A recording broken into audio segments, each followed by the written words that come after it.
P T I تقریباً ہے ہی ساری وکیلوں کے ہاتھوں میں، تو یہ بڑے سوالیہ نشان ہیں کہ جو ہے نا وہ ابھی تک کیوں قانونی کارروائی نہیں کی گئی۔ یہ سوال ہم پوچھتے رہیں گے، کیونکہ وہ پاکستانی تھے، نہتے تھے، معصوم تھے، وہ صرف احتجاج کرنے آئے تھے، وہ کسی چیز پہ قبضہ کرنے نہیں آئے تھے۔ آئین اور قانون ان کو اجازت دیتا تھا کہ وہ احتجاج کریں۔ ڈی چوک کسی کے باپ کی جاگیر نہیں ہے، یہ ملک کا دارالحکومت ہے۔ بہرحال ان پر جو ہے وہ گولی چلائی گئی، خون کی ہولی کھیلی گئی ان کے جو ہے نا وہ جانوں کے ساتھ۔ پھر اس کے علاوہ ڈیڈ باڈیز غائب کی گئیں پم سے اور جو ہے نا وہ پولی کلینک سے۔ تو بہرحال میں بات یہ کہہ رہا تھا کہ یہ جتنے بھی شوشے چھوڑے جا رہے ہیں نا، اس کا ایک ہی مقصد ہے کہ جو ہے نا وہ ڈی چوک سے توجہ ہٹائی جائے۔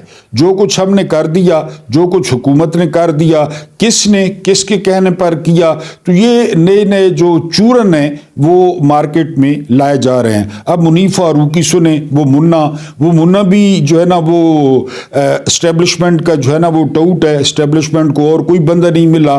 وہ کہہ رہا تھا کہ جی عمران خان کو پتہ چلے گا کہ اس کا پالا کس سے پڑا ہے، جبکہ ہمارا موقف یہ ہے کہ میرا خیال ہے اسٹیبلشمنٹ کو پہلی دفعہ پتہ چلا ہے کہ جی ان کا پالا کس سے پڑا ہے۔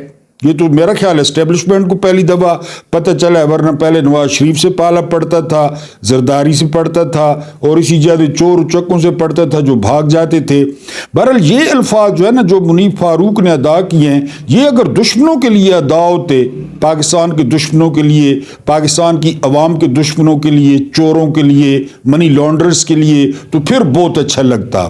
آپ لوگوں نے کیا 1.5 سال میں اکھاڑ لیا عمران خان کا، کیا اپنے عمران خان سے منوا لیا، کیا اپنے عمران خان پہ نافذ کر دیا، جو اب یہ الفاظ جو ہے نا وہ بول رہے ہیں کہ پالا کس سے پڑا ہے۔ میں نے آج سے کچھ عرصہ پہلے آپ کو بتایا تھا کہ لیفٹیننٹ جنرل ہیں خالد نعیم لودھی، انہوں نے کہا تھا کہ میری جو ہے نا ISPR سے گزارش ہے کہ وہ ان جیسے لوگوں کو پٹے ڈالے، ان لوگوں کا منہ بند کرائے جو ان کے بہا پہ قوم کو دھمکیاں دیتے رہتے ہیں، لوگوں کو دھمکیاں دیتے رہتے ہیں۔ بہرحال یہ جتنے بھی چورن ہیں نا، یعنی کل ملا کے جو بات ہے وہ یہ ہے کہ یہ ڈی چوک سے وہ توجہ ہٹانے کے لیے ہے، لیکن آپ نے ڈی چوک سے توجہ نہیں ہٹنے دینی اور آپ نے سوال پوچھتے رہنا ہے کہ گولی کیوں چلائی۔ اس کے علاوہ ایک اور خبر آپ کو دیتے چلوں، افکار علوی مرشد ہمارے ساتھ جو ہے نا بہت برا ہوا، یہ آپ نے سنی ہوگی، بڑی مشہور، تو ان سے بیان حلفی لے لیا گیا ہے کہ وہ آئندہ اس قسم کی شاعری نہیں کریں گے، کیونکہ ان کی شاعری جو ہے وہ قومی سلامتی کے لیے خطرہ ہے۔ اور میں نے آپ کو بتایا ہے کہ نورا فتح کا لباس اور قومی سلامتی، نورا فتح کا آپ نے لباس دیکھو ہوگا اور ہماری قومی سلامتی یہ برابر ہیں، وہ تھوڑے سے ہوتے ہیں اور جو ہے نا چیزوں کو چھپانے کی ناکام کوشش کی جاتی ہے، تو اس لیے افکار علوی کی شاعری سے بھی اس کو قومی سلامتی کو خطرہ تھا۔ دوائیوں کی قیمت میں 300% اضافہ کیا گیا ہے، یعنی مریض جو ہے نا پہلے جو ظاہر ہے کسی مرض کا شکار ہوتا ہے، اللہ معاف کرے، کسی بیماری کا شکار ہوتا ہے، اور پھر پاکستان میں جو ڈاکٹرز کا ریکارڈ ہے وہ ریکارڈ یہ ہے کہ ڈاکٹر جو ہے نا وہ اپنی کمیشن کی دوائیاں لازمی لکھتے ہیں، کیونکہ کسی نے ان کو عمرے کے ٹکٹ دینے ہوتے ہیں، کسی نے ان کو انگلینڈ کا ٹکٹ دینا ہوتا ہے، کسی کمپنی نے ان کو بھوربن کا وزٹ کرانا ہوتا ہے، تو وہ لازمی اپنا لچ تلتے ہیں، اور 3-4 ہزار کی دوائیاں وہ ویسے لکھ دینا وہ ان کے جو ہے نا بائیں ہاتھ کا کھیل ہے۔ اور جو اوریجنل دوائیاں ہوتی ہیں اب ان کی قیمت میں جو ہے وہ 300% اضافہ کر دیا گیا ہے۔ آج سے کچھ دن پہلے جو ہے نا وہ شبو پالشیے نے قوم کو مبارک دی تھی کہ مہنگائی جو ہے وہ پتنی سال کی یا 100 سال کی کم ترین سطح پر آ گئی ہے، سٹاک ایکسچینج جو ہے نا وہ 1 لاکھ سے کراس کر گئی ہے، تو دوائیوں میں وہ 300% جو ہے وہ اضافہ ہو گیا ہے۔ بہرحال بیمار حضرات جو ہے ہماری دعا ہے ایک تو وہ جلدی اچھے ہو جائیں، اگر ہماری دعا سے اچھے نہیں ہوتے تو اپنی ول پاور پہ اچھے ہو جائیں، کیونکہ حکومت نے یہاں پہ کٹ لگانے کا فیصلہ کیا ہے، بجائے اس کے کہ اپنے اخراجات کم کرنے کے ان کو مریض نظر آئے ہیں اور انہوں نے اس میں 300 کا 300% اضافہ کر دیا ہے۔ اس کے بعد ایک جو ہے نا وہ لیہ میں بڑی عجیب صورتحال اس وقت پیش آئی ہے جب ایک بندے نے پوسٹ کیا ہے فوجی مصنوعات کے بائیکاٹ کا، اور اس پہ آج پہلا پرچہ ہوا ہے، پہلا کیس ہوا ہے اس پہ کہ اس نے اداروں کے خلاف نفرت پھیلائی ہے، پھر اس نے قومی سلامتی کو چیلنج کیا ہے۔ میں نے اب قومی سلامتی کی میں کئی دفعہ تشریح کر چکا ہوں کہ قومی سلامتی کا پاکستان میں کیا مطلب ہے، یہ کون سا ایٹمی ملک ہے، یہ کون سا 25 کروڑ جو ہے نا آبادی رکھنے والا ملک ہے، یہ کون سا 60% جوان رکھنے والا ملک ہے کہ افکار جو علوی ہے اس کی شاعری سے قومی سلامتی کمپرومائز ہو جاتی ہے، یا ایک پوسٹ کرنے سے قومی سلامتی کمپرومائز ہو جاتی ہے۔ لیکن اصل میں مسئلہ نہ گھٹن میں اضافہ کرنا ہے کہ جتنا گھٹن میں آپ اضافہ کریں اس ملک میں سانس نہ لینے دیں، سانس بند کر دیں، آکسیجن بند کر دیں۔ تو میں نے پہلے بھی کہا تھا کہ یہ لوگوں کی مرضی ہے کہ جو ہے نا وہ لوگ کوئی چیز خریدیں یا نہ خریدیں، اور یہ سب سے پرامن، سب سے شریفانہ جو ہے نا وہ ریئیکشن ہے کہ آپ کسی چیز کا بائیکاٹ کر دیں۔ لیکن میں نے آپ کو بتایا نا جب ہم بائیکاٹ کرنے پہ آئے تو ہمیں پتہ چلا کہ ایک جو وہ پٹھانوں والی چھلی ہوتی ہے وہ، اور دوسرا جو گنے کا رس ہوتا ہے، یہ فوجی بھائی نہیں بناتے، باقی تو ساری چیزیں ان کی ہیں، جو ہے نا وہ ساری چیزیں وہی بنا رہے ہیں۔ جب بائیکاٹ پہ لوگ آئے تو بہرحال لیہ کے ایک جوان پر پہلا پرچہ جو ہے وہ کٹ گیا ہے۔ اس نے یہ پوسٹ کی تھی کہ مصنوعات کا بائیکاٹ کیا جائے، حالانکہ فوج کو اس سے کوئی غرض نہیں ہونی چاہیے تھی کہ ٹھیک ہے جی لوگوں کی مرضی ہے، لوگوں کے پاس جو ہے نا وہ آزادی ہے، لوگ لیں نہ لیں۔ یہ منیر فاروق صاحب بھی کہہ چکے ہیں کہ جی لوگوں کی مرضی ہے، کھائیں یا نہ کھائیں۔ ISPR تو کسی کی منت نہیں کرے گا، اور کسی نے کہا بھی نہیں کہ ISPR منت کرے، لوگوں کے اپنے پیسے ہیں، لوگوں کی اپنی مرضی ہے، وہ کوئی فوجی پروڈکٹ خریدیں یا نہ خریدیں۔ بہرحال آج لیہ میں پہلا جو ہے وہ پرچہ کٹ گیا ہے۔ اس کے ساتھ ایک اور آپ کو خبر دوں، یہ وی لاگ سے ہٹ کے، وہ خبر یہ ہے کہ بشار الاسد جو ہے وہ یزید ثانی ثابت ہوا ہے۔ میں نے آپ کو بتایا تھا کہ بیسیکلی علوی جو ہے نا وہ علوی شیعہ ہیں بشار الاسد، لیکن اس سے میں خدا نخواستہ کسی شیعہ پہ کوئی بات نہیں کر رہا، میں بشار الاسد کی بات کر رہا ہوں۔ تو جو جیلیں جو ہے نا وہ دریافت ہو رہی ہیں اور برآمد ہو رہی ہیں، تو ان جیلوں کو دیکھ کر وہ جدید دنیا بھی حیران رہ گئی ہے، دنگ رہ گئی ہے۔ یعنی ایک جیل کا میں آپ کو احوال بتاؤں کہ ایک بڑی سی قبر بنی ہوئی ہے، جس طرح پکی قبر ہوتی ہے، یعنی وہ ہر کوئی اس کا احترام کر رہا ہے کہ یہ قبر ہے۔ بہرحال تھوڑی سی اس کی تفتیش کی گئی، تھوڑا اس کو چھیڑا گیا تو وہ ایک جو ہے نا قید خانے کا دروازہ تھا وہ قبر، اور پھر اس کے نیچے جب گئے ہیں تو وہاں پہ دنیا آباد تھی۔ اور یہ بھی آپ کو بتاتے چلوں کہ کافی لوگ جو ہے وہ بغیر کپڑوں کے تھے۔ یہ ہیں مسلمان حکمران۔ ہم کہتے ہیں کہ ہم پر جو ہے نا وہ غیروں کا قبضہ ہے یا غیر ہمیں مارتے ہیں، تو ہمارا علاج یہی ہے۔ یعنی بشار الاسد کی قید میں کئی لوگوں کے تن پہ کپڑے نہیں تھے اور وہ بغیر کپڑوں کے تھے، اور مزے کی بات یہ کہ عورتیں بھی تھیں اور مرد بھی تھے۔ اور آپ کو ایک اور رونگٹے کھڑے کر دینے والی بات بتاؤں کہ ان جو ہے نا وہ جو قید خانے تھے ان میں کئی عورتوں نے بچوں کو بھی جنم دیا۔ اب آپ اندازہ کریں کہ انڈر گراؤنڈ قید خانہ ہو، وہاں پہ زچگی ہو۔ یہ بہرحال یزید ثانی گیا ہے بشار الاسد، تو بعد میں جو قید خانے نکل رہے ہیں اور جس طرح لوگ کیڑوں کی طرح قید خانوں سے نکل رہے ہیں، وہ منظر دیکھ کر تو بہرحال یہی ہوتا ہے کہ جی ہمارے ساتھ اگر دیکھا جائے نا تو ٹھیک ہی ہو رہا ہے۔ جب ہم کلمہ پڑھتے ہیں، خدا کو مانتے ہیں، قرآن کو مانتے ہیں، پیغمبر جو ہے نا وہ صلی اللہ علیہ وآلہ وسلم کو مانتے ہیں، اور اقتدار کے لیے ہم یہ کچھ کرتے ہیں۔ پاکستان میں آپ دیکھ لیں کہ اقتدار کے لیے کیا ہو رہا ہے۔ افکار علوی کا میں نے آپ کو بتایا، اس نے اسٹامپ لکھ کے دیا ہے کہ آئندہ میں اس قسم کی شاعری نہیں کروں گا، قومی سلامتی۔ بہرحال اب آتے ہیں جی وہ مریم نواز یا مریم صفدر، نواز شریف کی جو ہے نا وہ بیٹی اور صفدرنی بڈھی، وہ چائنا پہنچی ہوئی ہے۔ تو میڈیا نے رپورٹ کیا ہے کہ جی ان کا 1 کروڑ اور 60 لاکھ کا کوٹ تھا، 1,60,00,000 کا. ابھی کچھ دن پہلے موصوفہ نے فرمایا تھا کہ وہ پاکستانی ہیں اور وہ پاکستانی مصنوعات یا پاکستانی برانڈ استعمال کرتی ہیں. اب پتہ نہیں پاکستان میں 1,60,00,000 کا کوٹ کہاں سے ملتا ہے. یہ میں نے بھی پہنا ہوا ہے, یہ 2,200 روپے کا ملا ہے.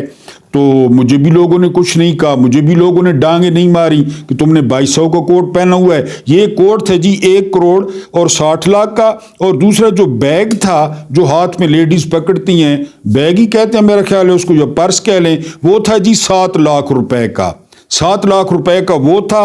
اور جو جوتے تھے وہ تھے 4.5 روپے کے, 4.5 اس کے علاوہ ڈائمنڈز علیحدہ تھے اور باقی جولری وغیرہ, یعنی چلتا پھرتا وہ 1 ارب روپے تھی. اور آپ کو پتہ ہے کہ چائنیز ان چیزوں کو لفٹ نہیں کراتے, نہ یہ چائنیز یہ چیزیں استعمال کرتے ہیں, حرام کا مال ان کے پاس ہے نہیں, اور نہ ہی وہ ان چیزوں سے امپریس ہوتے ہیں. بہرحال وہ یہ سوچنے پر مجبور ہو گئے کہ جو ہے نا یہ ان سے پیسے مانگنے ہیں یا ان کو پیسے دینے ہیں. جو ہم چین کی منتیں کر رہے ہیں کہ اپنے ریزرو ہمارے بینک میں ابھی آپ کے پڑے رہے ہیں, چین نہیں مان رہا, تو وہ اس بات پہ حیران ہوئے. پھر جو ہے نا وہ یہ محترمہ یہ جو ہے نا ٹریکٹر پہ چڑھ گئی. ایک تو ان کو ہر چیز پہ چڑھنے کا شوق ہے, ادھر پاکستان میں بھی ٹریکٹر پہ چڑھ گئی ہے, اتھی ٹریکٹر پہ چڑھ گئی ہے, پتہ نہیں اس کو چڑھو نہ کیوں شوق ہے. اور اس کے علاوہ میں اب اس بات پہ حیران ہوں کہ جو چائنیز ہیں وہ سزائے موت دینے والی کرسیاں بھی بناتے ہیں. میرے کو ایک خطرہ ہے بھائی اس کرسی تے نہ چڑھ دیں اور پیچھے دے چائنیز جو ہے نا بٹن نہ آن کر دیں تو اتنے لڑکی نہ پئی ہوئے, یعنی لٹک نہ جائے اس کرسی تے نہ باج موت آلی تے. کیونکہ جس طرح میں دسا ہے بھائی اس کو ہر شاید چڑھو نہ شوق ہے, اتنے ٹریکٹر تے چڑھ گئی ہے. اچھا پھر ایک اور فنکاری چیک کریں, ادھر آپ نے علامہ اقبال کے مزار پہ وہ کے اور کی دیکھو گا, موصوفہ نے جس طرح لکھا وہاں پہ نوٹس لے رہی ہے. وہ بندہ باتیں کر رہا ہے, وہاں پہ نوٹس جو ہے نا وہ لے رہی ہے, پتہ نہیں کیا لکھ رہی ہے. اب یعنی یہ چاچے کو بھی پیچھے چھوڑ دیا ہے ڈرامے بادیاں میں, مشین چالی اس کو بھی پیچھے چھوڑ دیا ہے. او بھائی جڑیاں تیریاں نال جن کو نال لے کے گئی آہو نہیں آہو, آہو نہیں آہو, جو تمہارے پیچھے کرتی ہیں ان کے ذمہ لگاؤ کہ جو چیز لکھنی ہے یا نوٹ کرنی ہے. لیکن آپ کو پتہ ہے بٹھا دیا گیا ہے, نہ پڑھے لکھے نہ پڑھے جو ہے نا کوشش کرنا. بہرحال وہ ہر شاید چڑھی جاتی ہے, ایک ہر شاید چاڑے نہیں ہے, ایک ہر شاید ہاتھ نال نپ گنی ہے.